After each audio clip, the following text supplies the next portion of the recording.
હાલો મને શોટ બનાવી સિંગલ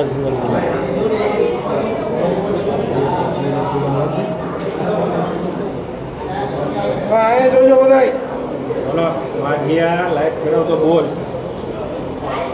ફેરવીને ડન નીચેથી કરું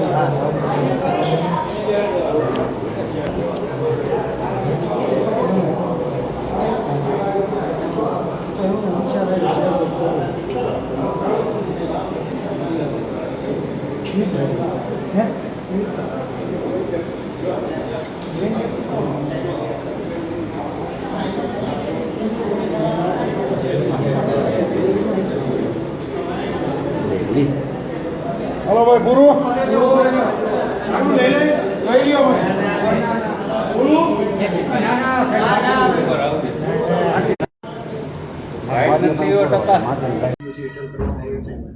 આ 20 આરોપીઓ વિરુદ્ધ કુલ 272 ગુના છેલ્લા 10 વર્ષમાં દાખલ થયેલા છે, જેમાં અટેમ્પ્ટ ટુ મર્ડર, ગંભીર ઇજાઓ, બગાડ, રાયોટિંગ, ઇલીગલ આર્મ્સની હેરાફેરી, બનાવટી દસ્તાવેજ અને મોટાભાગના એમના વિરુદ્ધના ગુના જે છે દારૂની હેરાફેરીના દાખલ થયેલા છે.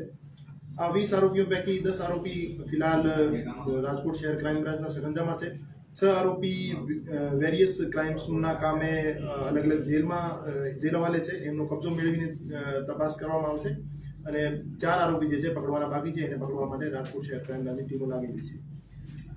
પકડાયેલા આરોપીઓની વાત કરીએ તો એ ચંદ્રેશ ઉર્ફે કાળીઓ રહેવાસી રાજકોટ, ધવલ ઉર્ફે શિવ વડનગરા રાજકોટ, યશપાલ ધનુભા જાડેજા રહેવાસી મોરબી, મોહસિન મહેમદભાઈ ભાયા રહેવાસી જામનગર, બકુલ ઉર્ફે જગદીશ રહેવાસી સુરેન્દ્રનગર અને રાહુલ બોદાભાઈ વકાતર રહેવાસી રાજકોટ અને એના સાથના 4-5 બીજા માણસો રાજકોટ શહેરના જ છે.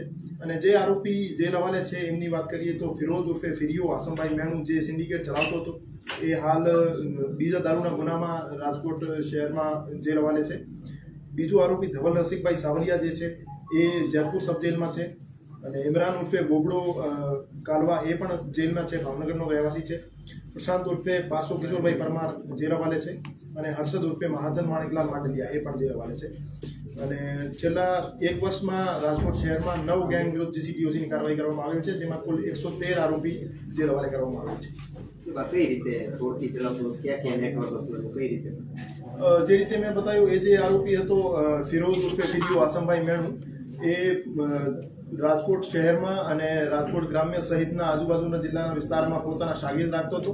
મોરબી, જામનગર, સુરેન્દ્રનગર, ભાવનગર અને બહારના રાજ્યોથી હરિયાણા, પંજાબ, રાજસ્થાનથી બનાવટી દસ્તાવેજ બનાવીને દારૂના મોટા જથ્થા મંગાવવાનું કામ કરતો હતો અને દારૂના મોટા જથ્થા મંગાવી કટિંગ કરી અને આજુબાજુના જિલ્લાઓમાં દારૂ સપ્લાય કરવાનું કામ કરતો હતો અને પોતાના શાગીર્દ આજુબાજુના જિલ્લાઓમાં રાખતો હતો. તો અમે એમના તમામ શાગીર્દોને સામેલ કરતે ટોટલ 20 આરોપીઓને જીસીટીઓસી હેઠળ લઈ લીધા છે.